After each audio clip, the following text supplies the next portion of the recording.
Bonjour, bienvenue dans la correction de l'exercice numéro 1 du DS2 chapitre 1 des secondes de Chaluy. Alors, premièrement, souvent dans les contrôles, vous perdez des points bêtement, j'ai envie de dire, dans le sens où vous allez trop vite dans la lecture des consignes, et du coup, vous vous rendez pas compte que pour une seule même question, il y a des sous-questions.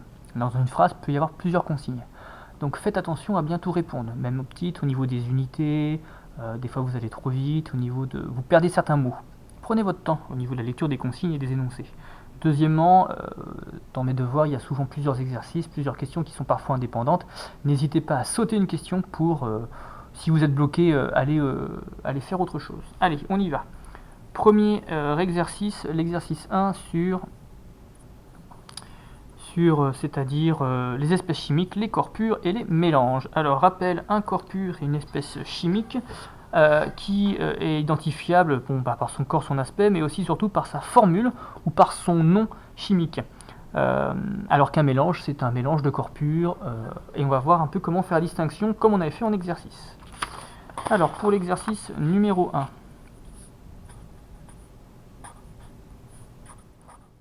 pour la question 1.1, on va faire un classement des corps purs et des mélanges. Allons-y, la limonade. Les limonades, c'est de l'eau, du CO2 dissous, ce qui fait les bulles, du citron, du sucre, c'est donc un mélange. Le grain de café, certains sont trompés, le grain de café c'est une espèce qu'on trouve dans la nature, c'est une substance qu'on trouve dans la nature, vous avez de la caféine, vous avez des colorants, vous avez des sucres, vous avez différentes espèces chimiques, donc un mélange. Le diazote, on l'avait vu en exercice, c'est un corps pur de formule N2. Je vous le rappelle ici. Poutre en fer, alors la poutre en fer a beau être un objet du quotidien, le fer est un corps pur dans le sens où il a une formule chimique Fe, et donc c'est un atome. Donc c'est forcément un corps pur. Le fer, grand F petit e. L'eau déminéralisée, c'est un corps pur, comme elle est déminéralisée, elle est donc pure, à la différence de l'eau minérale, ce qu'on avait vu en exercice. La caféine, c'est aussi un corps pur, et vous auriez dû le deviner, parce qu'il possède une formule chimique.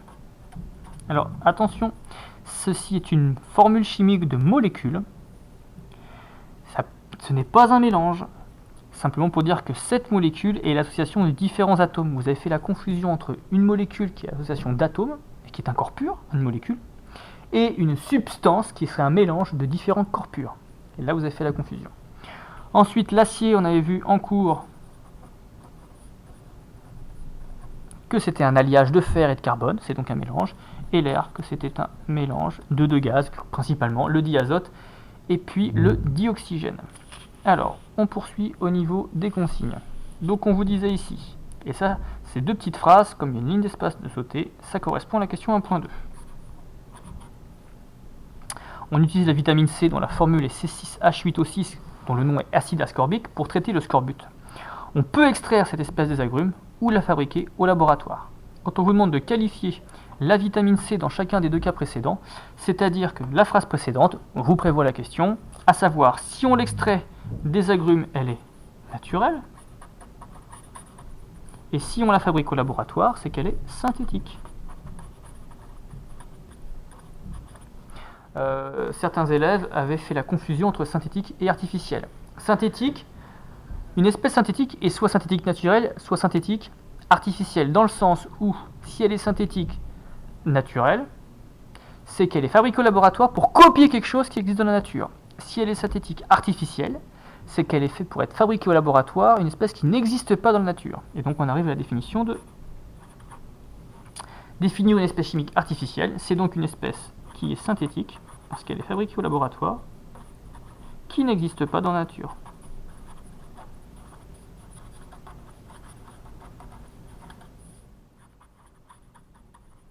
Et un exemple que certains m'ont donné, qui est tout à fait correct, c'est le plastique, créé à partir du pétrole, mais qui n'existe pas dans la nature. Voilà, pour l'exercice 1.3. Maintenant, passons à l'exercice numéro 2. Alors l'exercice 2. Masse volumique, densité. Alors certains ont fait la confusion entre les masses, les volumes, les densités. C'est là où je vous ai mis sur votre devoir, approfondir le travail. Vous faites des confusions, ça veut dire que vous n'avez pas assez appris vos formules. Vous n'avez pas compris le sens qu'il y a derrière. D'autres élèves dans ce cours ont aussi fait des problèmes de conversion. Vous ne pouvez pas vous permettre de mal convertir des masses ou des volumes, grammes, kilogrammes, millilitres, litres, sinon vous allez t'embêter pendant toute votre scolarité en physique-chimie, voire en bio ou en maths. Donc il faut travailler cela. Un élève veut identifier deux liquides inconnus en déterminant leur masse volumique. Donc on demandait bien d'identifier la masse volumique. Pour cela, il doit peser la masse des liquides et mesurer leur volume. L'un des liquides est de l'eau, l'autre de l'éthanol. Et on vous donne l'information, l'éthanol est moins dense que l'eau liquide. Il réalise les mesures et les note dans le tableau suivant. Donc vous aviez ces valeurs qui n'étaient pas toutes exprimées dans la bonne unité. Vous deviez donc faire des conversions. Mais avant, alors la réponse je vais la faire à l'oral, expliquer le fonctionnement et l'intérêt de la fonction tar d'une balance. Alors il fallait être un petit peu complet quand même dans cette réponse, à savoir, pour utiliser la fonction tar, l'intérêt c'est de mettre en mémoire ou d'annuler la masse de la verrie correspondante. Par exemple, vous prenez la balance, vous pesez un bécher, vous appuyez sur tar, ça permet de remettre la masse mesurée à 0 g, de manière à ne pas mesurer la masse de la verrie, mais simplement du contenu que l'on va prélever. J'attendais plutôt le mot masse que le mot poids, parce que le poids ne s'exprime pas en kilogrammes mais en newton. C'est ce qu'on verra plus tard, je ne l'ai pas évalué dans le sens où on ne l'avait pas encore vu en cours. L'exercice avec la question 2.2. Alors, pour la 2.2, on vous demandait exprimer puis calculer, en présentant les calculs, la masse volumique exprimée en grammes par litre de chacun des deux liquides. Alors, pour le liquide numéro 1, l'expression « je calcule la masse volumique de 1 » comme étant le rapport de la masse de l'échantillon 1 sur le volume 1. Attention, on ne confond pas masse et masse volumique. Ici, vous deviez faire une conversion de la masse. Actuellement, elle est exprimée en kilogrammes. Revoyez vos conversions. Le volume, c'est pareil, il est exprimé en millilitres.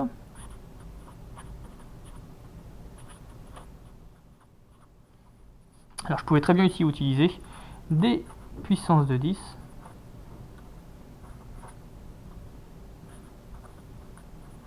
si vous êtes plus à l'aise, ce qu'il faudrait être d'ailleurs au niveau de vos conversions. Ensuite on fait l'application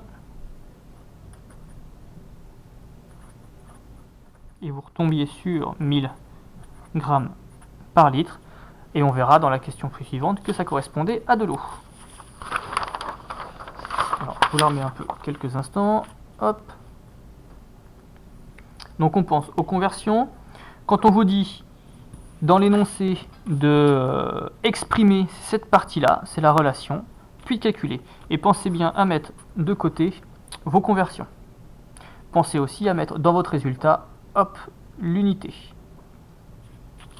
La deuxième partie pour le liquide numéro 2. Alors allons-y pour les conversions. La deuxième masse, M2, était directement en grammes, pas de conversion nécessaire. Le volume 2 était en millilitres.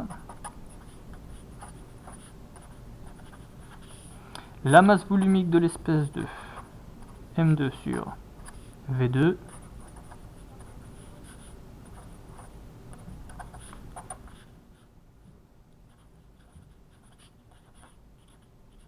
Et on trouvait 788 grammes par litre. Alors, juste un petit truc sur les calculatrices, parce que vous n'avez pas encore assez l'habitude de l'utiliser. Alors, hop, la calculatrice, bon là vous mettez sur on, si jamais vous voulez absolument faire un reset, c'est-à-dire effacer tout ce qui se passe. En anglais, effacer ça s'écrit del, donc c'est la fonction F2 ici qui correspond à ce qui est marqué del ici, F2. Et ensuite del all, del A, F2, donc 2 fois F2, et vous confirmez par F1, et ça vous efface tout. Bien sûr, si vous étiez dans le menu, il fallait d'abord appuyer sur la touche 1 pour arriver à la partie calculatoire. Au niveau des calculs, vous tapiez tout simplement 19,7 sur 0,025 et vous avez votre... Ah, pardon, j'ai mal tapé mon calcul. Et ça vous faisait 788. Bon, on verra quand on aura les résultats. certains ont fait des erreurs de calcul, ce qui ont amené la calculatrice à calculer, mettons ceci.